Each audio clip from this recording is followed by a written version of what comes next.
Hello అండి, నమస్తే. చిరంజీవి గారు నటించిన అతిపెద్ద బ్లాక్ బస్టర్ ఇంద్ర సినిమా ఎన్ని రికార్డులు కొల్లగొట్టిందో మీ అందరికీ తెలిసిందే.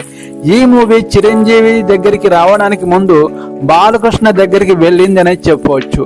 బాలకృష్ణ ఈ ఇంద్ర సినిమాని రిజెక్ట్ చేశాడని చెప్పొచ్చు. ఎందుకంటే బాలకృష్ణ గారు ఈ స్టోరీ లైన్ తో వచ్చిన సినిమాలన్నీ చేయడం జరిగింది. బాలకృష్ణ గారు ఎక్కువ ఫ్యాక్షన్ సినిమాల్లో నటించడం జరిగింది. అందువల్ల ఈ మూవీని రిజెక్ట్ చేయడం జరిగింది.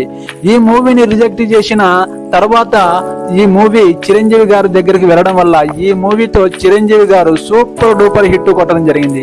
ఈ మూవీని రీసెంట్ గా రిలీజ్ కూడా చేయడం జరిగింది. రిలీజ్ చేయడం వల్ల ఫ్యాన్స్ లో పూనకాలు కూడా ఫుల్ గానే మొదలు పెట్టారు.